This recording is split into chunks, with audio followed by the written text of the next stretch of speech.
Hello and welcome to May's edition of the Lead Out, Cycling Weekly's monthly racing show. My name is Paul Knott and this month I'm joined by Cycling Weekly editor Simon Richardson and founder of Lecole and former pro rider Yanto Barker. Before we go on to this month's racing, let's take a look back at the previous month's headlines. Alberto Bettiol won not only his first monument of his career, but also his first professional race at the Tour of Flanders, breaking away on the final ascent of the Oude Quermont to take the solo victory. Marta Bastianelli took victory in the women's Tour of Flanders, winning a 3-up sprint ahead of Annemiek van Vleuten and Cecile Uttrup-Ludwig. Philippe Gilbert took victory at Paris-Roubaix, beating Niels Pollitt in the Roubaix Velodrome. The Belgian now has 4 out of the 5 monuments. Victor Campenaerts is the new hour record holder, pushing Sir Bradley Wiggins' previous mark to 55.089 kilometers in Aguas Calientes, Mexico. Mathieu van der Poel took a stunning victory at the Amstel Gold Race, miraculously pulling a select bunch to the line before outsprinting Simon Clark and Jakob Fuglsang. A bumper month of racing there, and one of the main headlines was the victory of Alberto Bettiol at the Tour of Flanders, who not only won his first monument, but his first ever race, and what a race to win. Yeah, he was over the moon. I read up afterwards and I watched it at the time as well, and he was pretty much up all night celebrating and making the most of the day. Didn't want it to end, he said. But it was a fantastic victory. I remember watching the attack thinking there was a sort of change in the camera angle and it came to a fixed camera at the top of the climb and you could see a motorbike coming and then you could see the kind of group just disappearing around one of the corners, and I thought, wow, if he's going to come out of that corner soon, he could have a chance of winning this race and taking it to the finish. And actually he was just behind the motorbike, which was obscuring him, and he had an extra 6 or 7 seconds at the top of the climb, which I thought was actually critical to then holding that all the way to the line, which he did. Yeah, I mean, do you think that he was perhaps under the radar? The peloton thought they may be able to bring him back. Obviously, like we said, he hasn't won a race before, not that that should discount against him, but I think everyone knew who he was. He attacked up the Poggio and he was in the front group in Milan-San Remo, so he clearly had good form and he was pretty active in the races before that. So I think it was just he hadn't done anything before that climb, as in he kept his head down, conserved his energy, and when he put the attack in, he made it count absolutely 100%. And he was definitely the strongest at the time. I did say earlier that Mathieu van der Poel did just as complete a performance to finish in 4th position in that race as well, because he crashed at one of the most serious times where the groups were all over the place. They were absolutely smashing it at the front. You had guys going off up the road, and then you had splits happening behind, which meant there was no main group to get back to, and he did. And I even texted a couple of my mates saying he'll never get back to the front in this race now, and he did, and I was shocked. I thought what was interesting for Bettiol was the dynamic in that group behind him that helped him, and how that helped him. I couldn't work out if it was the favourites watching each other, them not having teammates to chase, but it seemed to be just right for him to make that move at that point and hold on for that distance. I think it was, because it was still quite a big group, but it's always difficult when you watch a race and then taking part in a race, and obviously if you've taken part in a race that you're then watching afterwards, the effort does not come through the screen. Yeah. And those guys, 270 Ks in, they just don't have anything left to consistently pull the kind of turns that they would have had to. And then as soon as someone wavers, they can do one turn in the rotation, but they can't do 3, 4, 5. And suddenly it gets a bit disrupted, and Bettiol was still doing 380, 400 watts. Those good kind of indication of how much he was still pressing on. Yeah, he certainly wasn't given it the victory. You never win that by luck. But from one rider who won his first ever race to one who's won quite a lot, Philippe Gilbert taking Paris-Roubaix, his 4th out of the 5 monuments, and it's just Milan-San Remo to go. But I mean, what a ride! Yeah, and I think that's probably, of all the 5 monuments, that's probably the one you thought he would, or doesn't struggle to win, or doesn't suit the best. But I mean, he made it look quite easy. I thought he just always seemed to be in control, in the right place at the right time. He was spot on. I mean, for a guy of that many years' experience in the bunch, I mean, he should know when to make his move and what to do. But he just got it absolutely spot on the day, I think. And a rider like that, when they do that, hard to beat. Yeah, he was on clearly really good form. He obviously knows the race really well, and with the team to set things up like they were, he always had a teammate around. they were kind of working off each other in a really clever way, which they've been doing all season, and was definitely the strongest and knew exactly what he was doing. It was great to watch. Yeah, exactly. And their team, they had 4 out of the top 8. Kasper Asgreen came home in 50th place. Hamilton came second at Tour of Flanders the week before. I mean, that team is just absolutely loaded. But I mean, moving on, we've got so much to cover because the previous month's been fantastic for cycling fans. I mean, Yanto, you mentioned him a minute ago, but we have to have our own section on Mathieu van der Poel, who's kind of just come along and taken cycling, well, road cycling I should say. He's been around the cyclocross and it seems like he's for been a long around for old years, time. but he's 24 years old. Yeah. But the road scene, I mean, highlighted with his win at Amstel Gold on Sunday. He absolutely hit like the trilogy of home race, national champs jersey, beautiful day, in the way he did it, so close at the finish, coming back to that front group, those 2 riders with Kwiatkowski just getting on, and the composition of all the dynamics going in the last kilometre, you just can't tell what's going to happen. Leading them out down the whole last K and then out sprinting everybody was just like literally gives me hairs standing on the back of my neck. It's worth going back and watching the highlights. You can see the last couple of K on the internet. It's just worth watching because you can watch it again and again. He's not going to do it. There's no way he can do it. And he just did it. I mean, and that's just the days after a really long, strong sprint at Brabantse-Pijl to win that. I mean, he's had a phenomenal start to the season. He's 4th at Flanders, 4th at Gent-Wevelgem. 4th or first? 4th or first, basically. Yeah. He's won a stage in each of the 2 small stage races he's ridden. At 24 years old, he's just having a mega season. So how long that continues for this year, we'll see. I mean, it's interesting to look back through his previous years. Obviously, he's won at cyclocross and I think he did mountain bike as well, but he's never done many days racing on the road in a season, so he's obviously still very fresh for a 24-year-old, so loads more to come from him. Yeah, it's kind of a shame that his team did get invited to Paris-Roubaix, because that would have been just as intriguing to see him race there, and same with Liège. He's not going to be lining up on Sunday, which I think after Amstel we all kind of wanted to see him there, but we want to see more. I mean, he's only riding for a Pro Conti team, but we all want to see more of him, but I don't know what opportunities we'll get for the rest of the year. It'll be interesting to see what invites race organisers will want him at their events for sure. And then moving onto the track, Victor Campenaerts breaking the hour world record. It was very, very well paced. It wasn't a lot of drama to it really, because it kind of hit a mark and just kind of stayed there. He did a brilliant ride. He started off actually, well, unsurprisingly, above where he finished, almost pushing 56 kilometres an hour. Which, if you want to see how fast it is, just put your Garmin on and go and see what it takes to ride at 56k an hour. For 30 seconds or a minute, let alone an hour. And he held that for the first third. Then he did dip down slowly. Towards the end, he did 2 or 3 laps that were just below Bradley Wiggins's average speed, but then he had a surge to the end and pushed it back up to over 55k, beating the record by over 500 metres, which is only 2 laps of the track. Doesn't sound like much, but that's a record that can be beaten by 6 or 7 metres. That's all you need to beat it by. So he put a big chunk into it, really big chunk, and be interesting to see where that goes next, because set at Aguascalientes in Mexico, about 1,800 metres, I think, maybe a bit lower than that. So it does sort of change the dynamic of that record. Is it now only going to be broken at altitude? Is it that much faster? It'd be interesting to see how that develops. Yeah, I mean, some of the riders who have perhaps nudged their name at the record, like, I know Alex Dowsett was like live tweeting the record, and it's clear that he definitely thinks it's still within his realm, and there's a number of riders out there. I know Rowan Dennis is keen at some point in his career to give it a go, and then today Bradley Wiggins has said about Geraint Thomas, Tom Dumoulin maybe looking at it as well, and so it has been like, it's not probably as intimidating as when Wiggins set his back in 2015, and there's a number of riders who could. I think so, and of course this year we have, well, almost certainly got John Archibald and the Ribble Pro Cycling team going for it. They are travelling out to the same track in probably in August. I'm not sure the date is 100% set yet, but they want to get the IP world record, TP world record, and the hour record, which would be John Archibald's aim for later in the year. So they have those plans almost finalised. So that could be the next one and on that track. So we shall see. That would be a big surprise. That'll be like a Graham O'Brien story if he does it, because an unknown Scotsman for many people.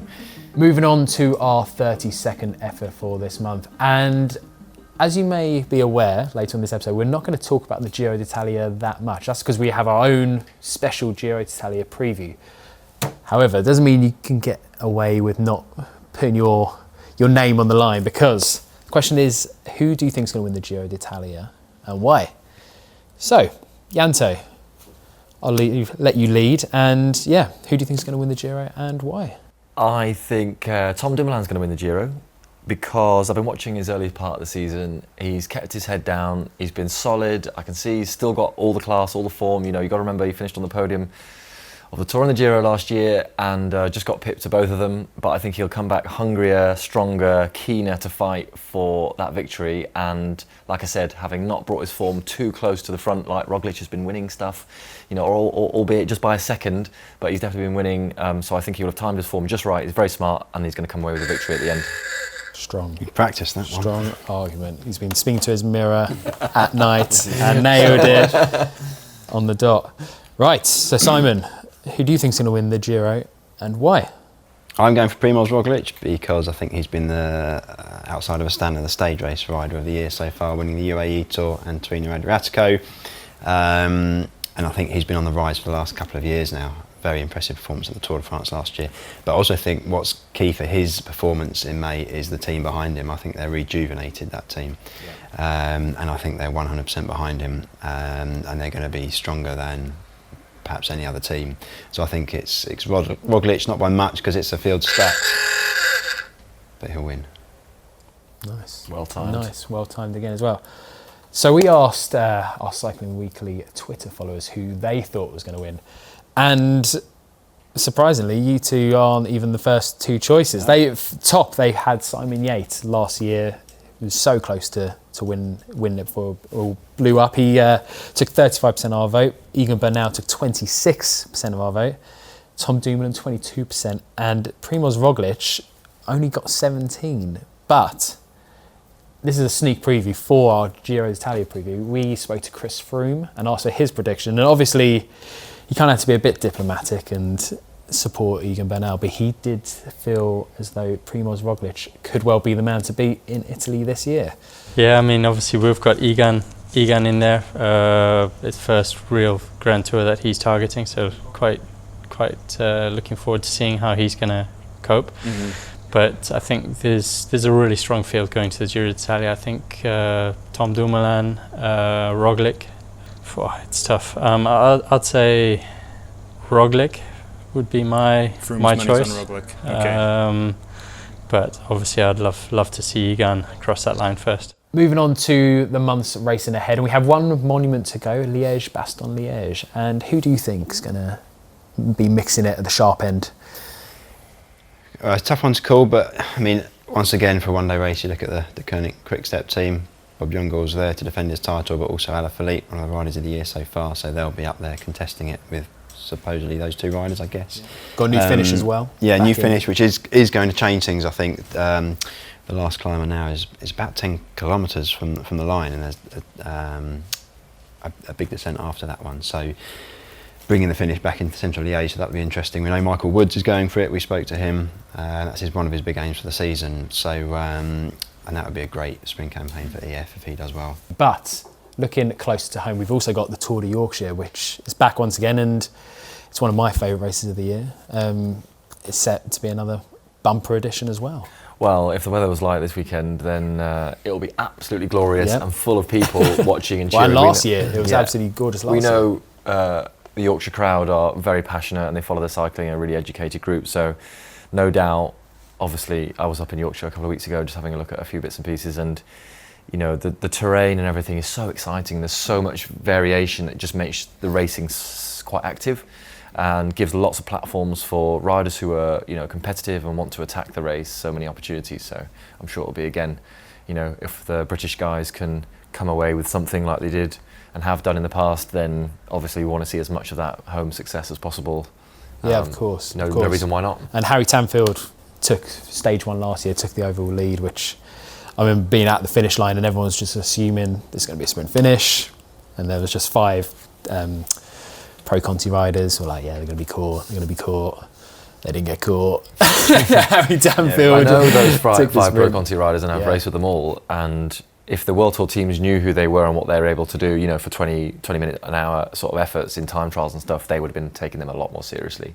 You know, there's some really strong guys in there and they made it count and they took them all by surprise. No, definitely. And this year, I mean, some of the stages have got a few little added bonuses. I mean, especially the world's course. Absolutely. So stage two. I mean, there's a lot to take in with this is Tour de Yorkshire. You've obviously got the men's 4-day race, the women's 2-day race, which covers stages 2 and 3 of the men's race. Interestingly, they're exactly the same, both 132 kilometres in length. So they follow exactly the same routes, same climbs, everything. And on stage 2, from Barnsley to Bedale, they go through Harrogate and do a lap of the finishing circuit around Harrogate. So lots of riders will be wanting to take that in. Take a look at that, see how that is. I think the Italian national team have already been up there recently, taking a look around, probably stopping at Betty's tea room. So yeah, stage 2 will be interesting. I'm not sure they'll be racing that hard around it, but because they'll be so interested in taking a look at it. There's some tricky sections which, come September, you're going to have to know where to be, and to have that in a racing situation, because that's another thing as well. You said about Betty's tea room, you can't ride up that road in normal traffic, so this is one of the very few occasions you're going to be able to actually race that course. Yeah, there'll be lots of team cars videoing that stage, I think, and sending that back. Yeah, so be sure to watch our World preview as well. So after the World's course stage, we've got the last 2 stages which look particularly tasty, very punchy, and should be raced very, very strong. Yeah, first 2 stages look fairly flat. We expect to see a bunch sprint for those 2. So 3 and 4 likely to be the ones with all the action, both with 5 climbs. Stage 4, the 2 big climbs of Park Rash and Greenhow Hill, and a finish in Leeds. So I think they're the 2 days, Saturday, Sunday, where we expect to see it all kick off and see the winner decided. Yeah, I mean, that final stage is exactly the same as the one they had last year, which was a thrilling stage. Greg Van Avermaet took the overall win. We had a breakaway rider send it off the front, a Cofidis rider, I cannot remember, Stefan Risotto. But it's not just the stages to get excited for. We also have the launch of Team Ineos to look forward to. And our roaming reporter Gregor Brown caught up with a certain Chris Froome to see his thoughts on the race ahead. Yeah, I think I'm in a very very good place at the moment, very similar place to where I've been in previous years at this time of the season in the build-up to the Tour de France. I've just come off a training camp in Tenerife for the last 2 weeks, and that's been good for me. It's been what I've needed. I think I've still got work to do. I've still got a long way to go before the Tour. But I think for the beginning of May, I'm definitely happy with the feelings and where I'm at. It's a bit of a different schedule, Alps and Yorkshire. Why are you doing this for your Tour de France build-up? I think the other option would have been to do Tour of Romandy at this time of year, but Romandy's gone less and less as a GC race the last few years. So I figured it'd be good to do maybe 2 stage races, so right. Tour of Alps, Tour of Yorkshire as well, where we're going to launch new sponsor Ineos, which we're really excited about. And both races are really quite aggressive races where you just have to get stuck in. And I think the cumulative effect of racing there definitely will help with the condition and getting closer to being ready for the Tour de France. Good to hear from Chris Froome there, who will be lining up at the Tour de Yorkshire for the first time in his career, which will be good to see. But they're only one of 4 World Tour teams, which is a bit, I don't know, is that worrying? Is that not? It's the least number of World Tour teams the Tour de Yorkshire has had in its fairly short history, which isn't ideal, especially if you want to grow a race like that. And I guess it will raise questions. People will be asking about what the future holds. We've obviously seen Sir Gary Verity step down from Welcome to Yorkshire. He really was the kingpin there, and very much a person behind the cycling and bringing cycling to Yorkshire from the Tour de France in 2014 right through to the Worlds now. So what it means for Welcome to Yorkshire and their relationship with the cycling post Gary Verity would be very interesting. His quite famous bromance with Christian Prudhomme of ASO has what's helped make all that work so well over the years.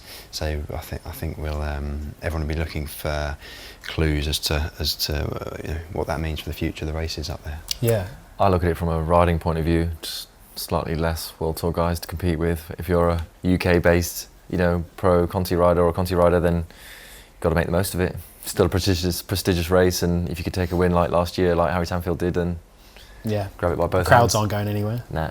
But that won't actually be the first appearance of Team Ineos at the race. It was a bit of a, I don't know if it was an oversight from the team that the Tour de Romandie actually starts before the Tour de Yorkshire, and you can't be racing with two different names if you're the same team. So they were actually launched their Team Ineos career at the Tour de Romandie, but the new kit and the launch will come in Yorkshire. So yeah, they're launching Team Ineos Yeah. basically from the 1st of May. That's when it becomes Team Ineos.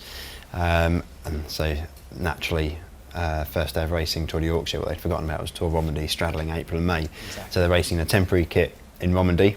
Stick on patch? Or? Yeah, they can rip off and reveal. It looks very much just like a plain black kit with Ineos. Yeah.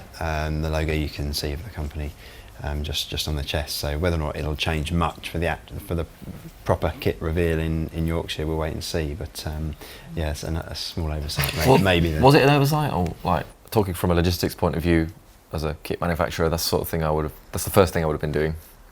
Just checking what the dates were. And making two lots of kit can't help either. No. A temporary kit and that's a lot of kit going Yeah, out the yeah. door, isn't it? I can tell by your face that yes, that is a stressful scenario. But yeah, I mean, Tour de Yorkshire, one of my favourite races of the year.